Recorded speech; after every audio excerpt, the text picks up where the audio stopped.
¿Qué tal? Como siempre, un gusto saludarle desde el Palacio Legislativo de San Lázaro, sede del Congreso Federal, Congreso de la Unión, cuando se reúne en sesión conjunta ambas cámaras. Esto ocurrirá ya próximamente el 1 de septiembre de este año 2018 para la inauguración de los trabajos formales de la 64ª legislatura.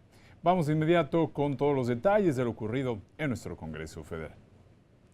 En el Salón de Protocolo y Recepción Diplomática del Palacio Legislativo de San Lázaro, rumbo a la sesión constitutiva de la 64ª legislatura, concluyó la recepción de las constancias de mayoría y validez correspondientes a la elección de los 300 diputadas y diputados por el principio de mayoría relativa. Vamos a ver cómo ocurrió este día. Este 19 de julio se recibieron 62 constancias correspondientes a la 5ª circunscripción, 2 de Colima, 7 del estado de Hidalgo, 12 del estado de Michoacán y 41 del estado de México. Estas constancias de mayoría y validez representan el 20.7% del total de documentos recibidos. Así se reporta ya el avance de 300 constancias, con lo cual concluye la primera fase del proceso para la renovación de la Cámara de Diputados. Posteriormente va a estarse recibiendo paulatinamente las notificaciones del Tribunal Electoral del Poder Judicial de la Federación y las constancias de asignación proporcional, es decir, las correspondientes a diputadas y diputados por el principio plurinominal. Y en el Palacio Legislativo de San Lázaro, precisamente el Instituto Nacional Electoral concluyó esta entrega de documentación, los últimos 59 diputados electos por mayoría relativa del 1 de julio. El secretario general de la Cámara de Diputados se refirió a este proceso. Esto quiere decir que solamente en 14 distritos electorales no hay impugnación alguna. Es decir, se presentaron 340 juicios de inconformidad relativos a 286 distritos.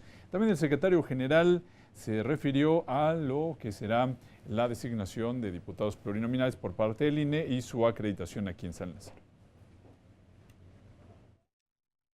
A quienes posteriormente estaremos convocando entre el 20 y el 28 con el objeto de que puedan venir a credencializarse. En principio tendremos que tener ya los 500 confirmados y estaríamos instalando la legislatura efectivamente el próximo 29 de agosto.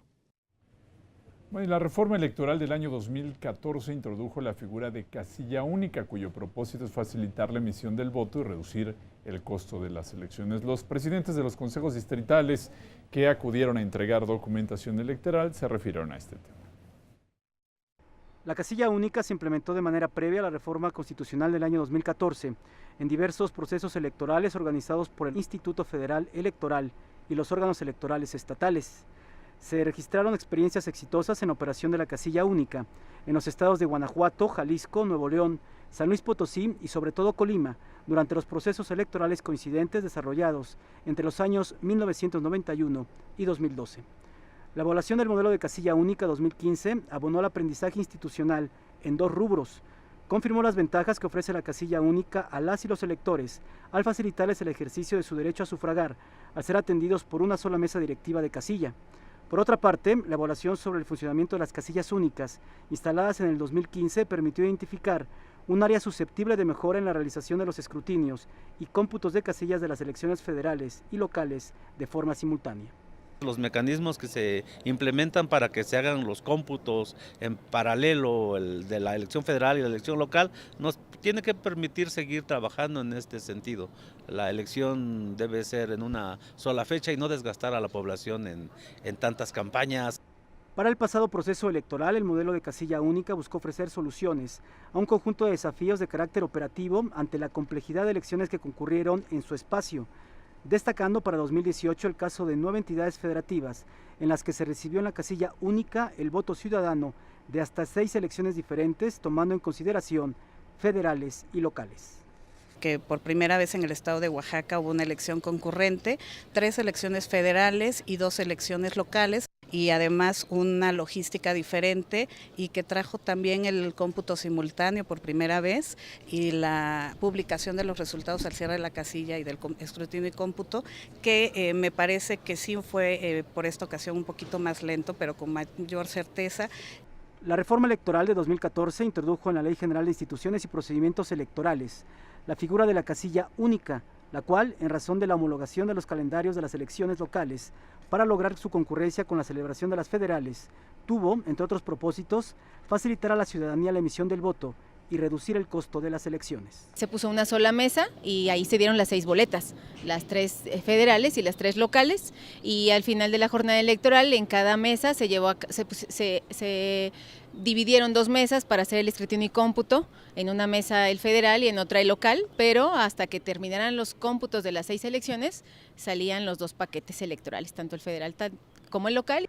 No obstante las ventajas que conlleva la utilización de la casilla única, funcionarios de consejos distritales señalaron que ante la complejidad que representa para aquellos que laboran en las casillas la organización de una elección concurrente, se deben hacer revisiones al modelo.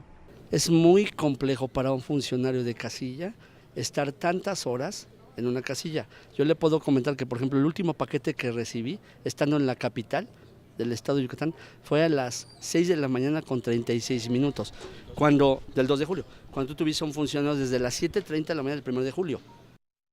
Sí, realmente es mucha la información que tiene que manejar un presidente para 6 elecciones, verificar que las actas se llenen correctamente con el apoyo de 2 secretarios nada más, pero están contando, si en cada casilla hay 750 boletas, y pongamos que no votan todos, pero son 600 boletas que tienen que contar por 6 elecciones, tienen que contarlas 1 o 2 veces dependiendo si los partidos exigen que se vuelva a verificar, más el material electoral que tienen que cargar. En nuestro caso 5 elecciones, 3 federales y 2 locales, presidente, gobernador. Entonces presentó muchos retos muy interesantes de organización y logística, de capacitación por supuesto también, de recuperación de paquetes electorales, de coordinación con el Organismo Público Local Electoral de Veracruz. Partiendo de la coexistencia de las elecciones federales y locales en la casilla única, la Ley General de Instituciones y Procedimientos Electorales dispone de la presencia del número de representantes de partidos políticos y candidaturas independientes que garanticen la vigilancia de la votación, a la par que se protege el derecho de la ciudadanía al ejercicio del voto de manera libre y secreta. Para Noticias del Congreso, Gerardo Montes.